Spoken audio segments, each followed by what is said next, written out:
చదివే అవకాశం ఉంటుంది. ఒక న్యూస్ పేపర్, ఒక టెలివిజన్ ఛానల్ మీ చేతుల్లో ఎప్పుడు ఉంటాయి. Welcome to RTV. నేను శివరామకృష్ణ. మెడికల్ హాస్పిటల్ సంబంధించి pulmonologist doctor Monisha madam, pneumonia కోసం అసలు ఏంటంటే జాగ్రత్తలు తీసుకోవాలి, అది ఏ విధంగా వస్తుంది, దానికి మెడికేషన్గా ఏ విధమైన లేటెస్ట్ టెక్నాలజీ వచ్చాయని చెప్పి మనతో పాటు డాక్టర్ మోనిషా మేడం ఉన్నారు. మేడం అడిగి తెలుసుకుందాం. హలో ఎవ్రీవన్, నా పేరు డాక్టర్ మోనిషా. నేను మెడికవర్ హాస్పిటల్స్లో కన్సల్టెంట్ పల్మనాలజిస్ట్గా వర్క్ చేస్తున్నాను. ఎవ్రీ ఇయర్ November 12న మనం వరల్డ్ న్యూమోనియా డేని సెలబ్రేట్ చేస్తాం. సో ఈ సందర్భంగా న్యూమోనియాకి సంబంధించి ముఖ్యమైన విషయాలని ఈరోజు తెలుసుకుందాం. మేడం గారు, అసలు నిమోనియా అంటే ఏమిటి? న్యూమోనియా అంటే లంగ్స్కి వచ్చే ఇన్ఫెక్షన్ని బేసిక్గా మనం న్యూమోనియా అంటాము. ఈ న్యూమోనియా అనేది దానికి చాలా రకాల కారణాలు ఉంటాయి. వైరల్ న్యూమోనియాస్, వైరస్ల వల్ల వస్తే దాన్ని వైరల్ న్యూమోనియా అంటాము. బ్యాక్టీరియా వల్ల వస్తే దీన్ని బ్యాక్టీరియల్ న్యూమోనియా, లేకపోతే ఫంగల్ న్యూమోనియాస్ ఉంటాయన్నమాట. వీటిలో వైరల్ అండ్ బ్యాక్టీరియల్ అనేవి కొంచెం కామన్. ఫంగల్ అనేవి చాలా స్పెసిఫిక్గా కొంతమందిలోనే మనం చూడడం జరుగుతుంది. అసలు నిమోనియా ఎందుకు వస్తుంది? ఈ న్యూమోనియా కాజ్ చేసే కారక క్రిములని మనం ఇన్హేల్ చేసినట్లయితే అది మన బ్రీతింగ్ ట్యూబ్స్ ద్వారా లంగ్స్లోకి చేరి మన బాడీ డిఫెన్స్ మెకానిజమ్స్ దాంతో ఫైట్ చేసేటప్పుడు ఈ ప్రాసెస్లో మన లంగ్లో ఏర్పడే ఇన్ఫెక్షన్ని దీన్ని మనం న్యూమోనియా అంటాం అనమాట. అందువల్ల న్యూమోనియా వస్తుంది. మేడం, అసలు ఏ వయసు వాళ్ళకి వస్తుంది నిమోనియా ఎక్కువ? ఈ న్యూమోనియా ముఖ్యంగా తీసుకుంటే ఎక్స్ట్రీమ్స్ ఆఫ్ ఏజ్, అంటే చిన్నపిల్లలకి less than 5 years లేకపోతే more than 65 years, ఈ ఏజ్ గ్రూప్ వాళ్ళకి ఎక్కువగా వచ్చే అవకాశం ఉంటుంది అనమాట. దీంతోపాటు కొన్ని రిస్క్ ఫ్యాక్టర్స్ అంటాము న్యూమోనియాస్కి. లైక్ ఇప్పుడు డయాబెటీస్ ఉన్న వాళ్ళు షుగర్ కంట్రోల్లో లేకపోతే స్మోకింగ్, ఆల్కహాల్ రెగ్యులర్గా తీసుకుంటున్న వాళ్ళకి వాళ్ళ ఇమ్యూనిటీ తగ్గడం వలన, లేకపోతే వేరే ప్రాబ్లమ్స్ కోసం ట్రీట్మెంట్ తీసుకోవడం, అంటే స్టెరాయిడ్స్ కానీ మోనోక్లోనల్ యాంటీబాడీస్, అలా మన ఇమ్యూనిటీని తగ్గించే మందులు ఏమైనా వాడుతున్న వాళ్ళకి ఎక్కువగా ఈ న్యూమోనియా వచ్చే అవకాశం ఉంటుందన్నమాట. మేడం, రాకుండా తీసుకోవాల్సిన జాగ్రత్తలు ఏమిటి అసలు? న్యూమోనియా రాకుండా తీసుకోవాల్సిన జాగ్రత్తల విషయానికి వస్తే, చిన్నపిల్లల్లో మనకి వ్యాక్సినేషన్స్ అనేవి అందరికీ తెలిసిన విషయం, వరల్డ్ వైడ్ ఫాలో అవుతున్నాం. అలాగే పెద్దవాళ్ళలో కూడా రెస్పిరేటరీ ఇన్ఫెక్షన్స్ రాకుండా వ్యాక్సినేషన్స్ అవైలబుల్గా ఉన్నాయి. దీన్ని మనం డెఫినెట్గా తీసుకోవాలి. లైక్ వైరల్ ఇన్ఫెక్షన్స్ నుంచి ప్రొటెక్ట్ చేయడానికి, లైక్ ఫ్లూ ఇన్ఫెక్షన్ నుంచి ప్రొటెక్ట్ చేయడానికి మనకి ఇన్ఫ్లుయెంజా వ్యాక్సినేషన్ ఒకటి ఉంటుంది. అది ఎవ్రీ ఇయర్ తీసుకోవాల్సిన అవసరం ఉంటుంది. సిడిసి రికమెండ్ చేసి స్ట్రెయిన్ చెప్పిన తర్వాత ఆగస్ట్, సెప్టెంబర్ ఆ మంత్స్లో తీసుకుంటే ఆ వింటర్ సీజన్కి ప్రొటెక్షన్ ఉంటుందన్నమాట. అలాగే నెక్స్ట్ న్యూమోకోకల్ వ్యాక్సినేషన్ అనే వ్యాక్సిన్ ఒకటి ఉంటుంది. అది బ్యాక్టీరియల్ ఇన్ఫెక్షన్ నుంచి ప్రొటెక్ట్ చేస్తుంది. దీంతోపాటు జనరల్గా మన ఇమ్యూనిటీ లెవెల్స్ని బాగుండేలా చూసుకోవాలి. లైక్ రెగ్యులర్ ఎక్సర్సైజ్, డైట్, ఒక న్యూట్రిషియస్ ఫుడ్ తీసుకోవటం, యాడెక్వేట్ స్లీప్. ఈ రోజుల్లో మనం స్లీప్ని చాలా ఇగ్నోర్ చేస్తుంటారు, కానీ ఒక 6 to 8 hours స్లీప్ అన్నది మన బాడీ డీటాక్సిఫికేషన్కి వెరీ ఇంపార్టెంట్.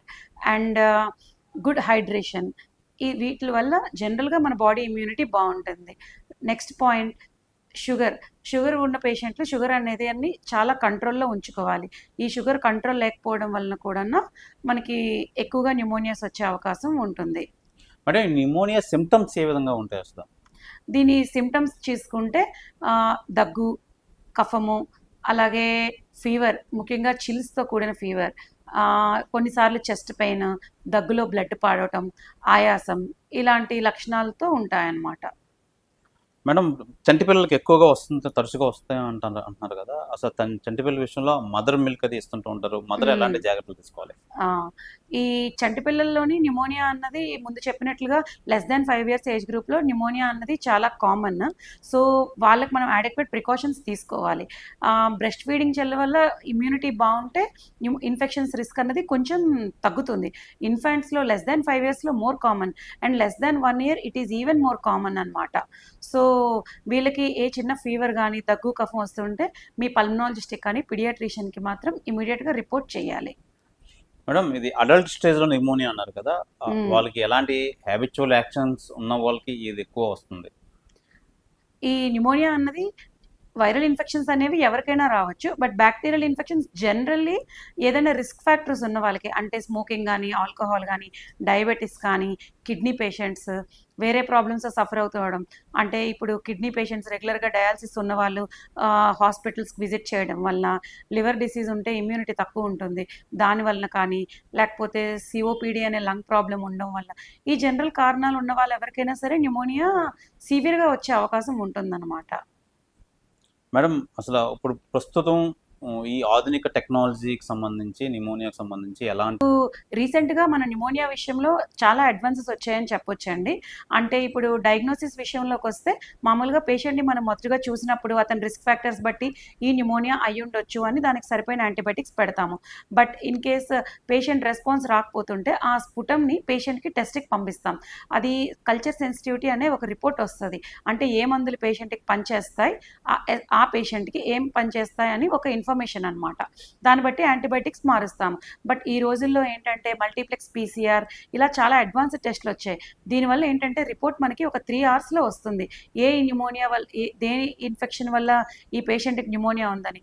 దీనివల్ల మనం అప్రోప్రియేట్ ట్రీట్మెంట్ అనేది యాజ్ ఎర్లీ యాజ్ పాసిబుల్ మనం స్టార్ట్ చేయగలుగుతున్నాం. దీన్ని ఒక మేజర్ అడ్వాన్స్గా మనం తీసుకోవచ్చు ఇప్పుడు. మేడం ఈ నిమోనియా షుగర్ బీపీ ఉన్న వాళ్ళకి తరచుగా వస్తుందని చెప్పి అనుకున్నాం కదా, అసలు వాళ్ళు ఎలాంటి జాగ్రత్తలు తీసుకోవాలి? షుగర్ ఉన్న వాళ్ళు తప్పకుండా వాళ్ళ షుగర్ని డెఫినెట్గా కంట్రోల్లో ఉంచుకోవాలండి. ఈ షుగర్ కంట్రోల్లో లేకపోవడం వల్ల యూరిన్ ఇన్ఫెక్షన్స్ కానీ, అబ్డోమినల్ ఇన్ఫెక్షన్స్ కానీ, అక్కడ పుల్లు రావటం బాడీలో ఎక్కడ పడితే అక్కడ, లేకపోతే ఈ లంగ్ ఇన్ఫెక్షన్స్, షుగర్ కంట్రోల్లో లేకపోతే ప్రతి ఇన్ఫెక్షన్కి ఎక్కువ ఛాన్స్ ఉంటుంది. సో షుగర్ అన్న వాళ్ళు కంట్రోల్లో ఉంచుకోవాలి. అలాగే స్మోకింగ్ వల్ల ఏంటంటే మన లంగ్ డిఫెన్స్ మెకానిజమ్స్ ఎఫెక్ట్ అవుతాయి. సో స్మోకింగ్ చేసేవాళ్ళు ఎప్పుడైనా సరే క్విట్ చేసేయడం అన్నది మంచిది. ఆల్కహాల్ తీసుకోవడం వల్ల కూడా మన ఇమ్యూనిటీ తగ్గుతుంది కాబట్టి ఆల్కహాల్ తీసుకోవడం కూడా క్విట్ చేయాలి. మేడం అసలు ఎలాంటి ఎక్సర్సైజ్ అవి వర్కౌట్స్ చేస్తే దీన్ని అవాయిడ్ చేయొచ్చు నిమోనియాని?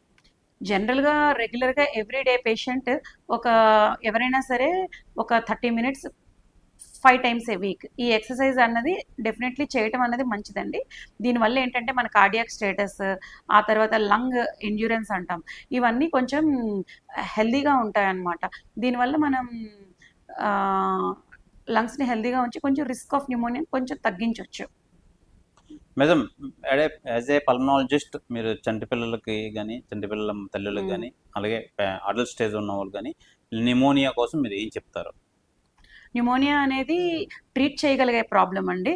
సో రిస్క్ ఫ్యాక్టర్స్ ఉన్నవాళ్ళు, ఆల్రెడీ ఏవైనా కండిషన్స్ ఉన్నవాళ్ళు, ఫీవర్, దగ్గు, కఫము ఈ లక్షణాలు ఉన్నట్లయితే ఇది ఏదో సింపుల్ ఫీవర్ అలా అనుకొని ఇగ్నోర్ చేయకుండా మీ రెగ్యులర్ డాక్టర్, ప్రైమరీ డాక్టర్ ఎవరో వాళ్ళకు ఒకసారి ఇన్ఫామ్ చేస్తే వాళ్ళ సీరియస్నెస్ బట్టి మీ పల్మనాలజిస్ట్కి రిఫర్ చేయడం జరుగుతుంది. ఎర్లీ ట్రీట్మెంట్ వల్ల చాలాసార్లు మనం ఐసీయూ వరకు వెళ్ళే రిస్క్, లైఫ్ రిస్క్ని మనం తగ్గించగలుగుతాము. మేడం ఇది world wide 12th pneumonia day చేస్తున్నారు కదా, దానికి ఏం మెసేజ్ ఇస్తారు అసలు? మనం 2009 నుంచి వరల్డ్ న్యూమోనియా డేని అబ్జర్వ్ చేస్తున్నాము.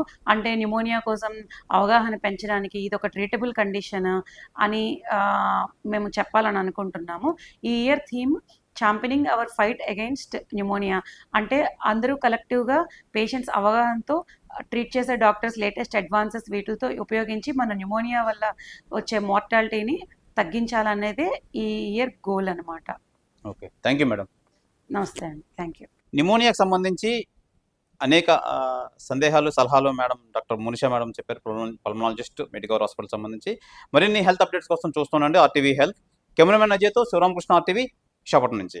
మరిన్ని వీడియోస్ కోసం ఛానల్ సబ్స్క్రైబ్ చేయండి. లేటెస్ట్ అప్డేట్స్ కోసం వాట్సాప్ ఛానల్ ఫాలో అవ్వండి. అండ్ లింక్ డిస్క్రిప్షన్ లో ఉంది.